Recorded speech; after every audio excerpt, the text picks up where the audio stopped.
ادارہ ابوالفضل عباس Islamic library Magam میں عید غدیر کی مناسبت سے تقریب منعقد ہوئی۔ علماء کے ساتھ ساتھ کافی تعداد میں لوگوں نے شرکت کی۔ تقریب سے پہلے برج العباس ادارہ ابوالفضل عباس لائبریری کی نئی تعمیر شدہ عمارت کا مولانا شیخ غلام رسول نوری نے افتتاح کیا۔ مولانا مقبول حسین قمی، مولانا کفایت حسین انصاری کے علاوہ دیگر شخصیات بھی موجود تھیں۔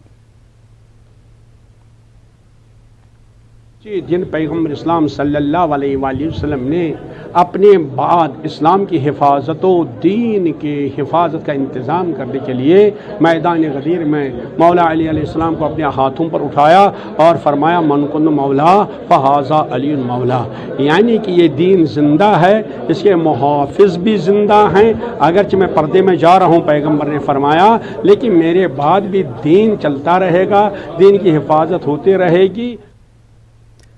ملابوچن ماگام میں انجمن شریشیان شریعت آباد کی جانب سے چلائے جا رہے دینی مدرسے میں عید غدیر کی مناسبت سے تقریب منعقد ہوئی۔ اس تقریب میں مختلف مدارس کے طالب علموں نے اپنا تعلیمی مظاہرہ پیش کیا۔ علماء اور دیگر شخصیات بھی موجود تھے۔ علماء نے عید غدیر پر روشنی ڈالی، ولایت حضرت علی پر چلنے کی تلقین کی۔ لداخ میں شیعہ طبقہ پورے اہتمام کے ساتھ عید غدیر منا رہا ہے۔ لیہ کے تاریخی امام بارگاہ میں عید غدیر کی مناسبت سے تقاریب کا اہتمام کیا گیا۔ یہاں پورے مذہبی جذبے کے ساتھ عید غدیر کی رسوم ادا کی گئی اور اس دوران کووڈ پروٹوکولز کا خیال رکھا گیا۔ اللہ تعالیٰ ہماری یہی امید بھی ہے اور ہماری یہی اللہ سے دعا بھی ہے کہ آج کے دن کی مناسبت سے کہ ہمیں ایسے وبا سے، ایسے حالات سے ہمیں پھر دوچار نہ ہونا پڑے۔ تو آج کے دن کی مناسبت سے جو ہے ہم نے تبرکات جو ہے ہاسپٹلز کو پچھلے سال بھی ہم نے لی تھی، باقی جہاں پہ ہمیں غریب غربا میں بھی ہم تقسیم کرتے ہیں۔ شیعہ طبقے کے مذہبی تنظیم انجمن جعفریہ کی جانب سے پنج میں عید غدیر کی تقریبات کا اہتمام کیا گیا۔ یہاں بڑے ہی مذہبی جوش و خروش کے ساتھ عید غدیر منائی گئی۔ تنظیم کی جانب سے پنج کے مین بازار میں سبیل لگائی گئی۔ کووڈ SOPs کا دھیان رکھتے ہوئے لوگوں کو بوتلوں میں پانی فراہم کیا گیا۔ لوگوں میں ماسک بھی تقسیم کیے گئے۔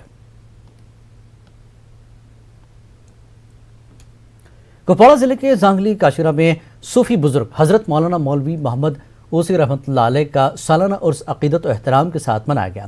مختلف علاقوں سے آئے عقیدت مندوں نے درگاہ پر حاضری دی، شب خوانی کی گئی اور محفلیں آراستہ ہوئیں، جن میں عقیدت مندوں کی ایک بڑی تعداد نے شرکت کی۔ کووڈ بیماری کے خاتمے کے لیے خصوصی دعائیں مانگی گئی۔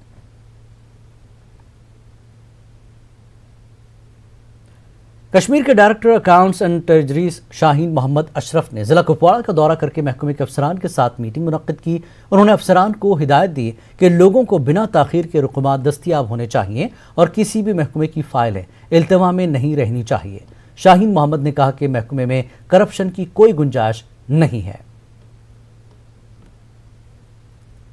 مجھے الحمدللہ لگتا ہے کہ treasuries are functioning much more efficiently and delivering service much more efficiently. باقی اگر کوئی بل پریزنٹ ہو اور it is complete in all respects تو there is no question of delay, with in 12 hours اس کی پیمنٹ ہو جائے گی۔ تو میں نے سارے ٹریجری افسر صاحبان کو ہدایت دی ہے کہ ان کو جو بھی پینشنرس ہو ان کو آن پریارٹی پہ یہ ان کے مسائل حل کرے، اور یہ بھی جو فکسیشن کا مسئلہ، یہ ریویژن کا مسئلہ، یہ تو ایسا لگ بھگ میری نالج میں تو کوئی ایسی کمپلینٹ نہیں ہے۔ تعلیمی سرگرمیاں دوبارہ شروع کرنے سے قبل احتیاطی اقدامات کیے جا رہے ہیں۔ ضلع انتظامیہ پلوامہ کی جانب سے تعلیمی اداروں میں کووڈ ویکسینیشن پروگرام منعقد کیا گیا۔ پلوامہ کے مختلف ڈگری کالجوں میں ٹیکہ کاری کی خصوصی مہم شروع کی گئی۔ پلوامہ میں گورنمنٹ ڈگری کالج بوائز میں سٹاف کے لیے ویکسین دینے کا پروگرام منعقد کیا گیا۔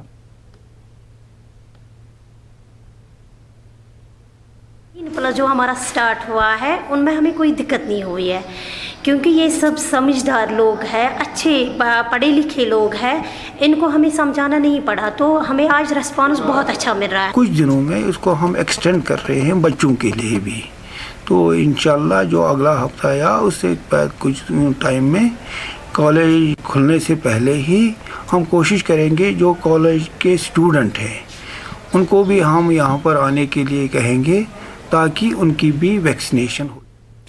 لیفٹیننٹ گورنر کے مشیر بصیر احمد خان نے ضلع کلگام کا دورہ کیا۔ انہوں نے محکمہ دیہی ترقی کی جانب سے تعمیر کردہ پروجیکٹوں کا معائنہ کیا۔ خان نے پہلو میں پہلناگ اور آری گنتو فلڈ پروٹیکشن بانڈ کا معائنہ کیا۔ انہوں نے گورنمنٹ GNM کالج کلگام میں ہو رہے کام کاج کا بھی جائزہ لیا۔ DC کلگام ACD اور دیگر موجود تھے۔ مشیر نے مختلف محکموں کے افسران کی جائزہ میٹنگ کی صدارت کی۔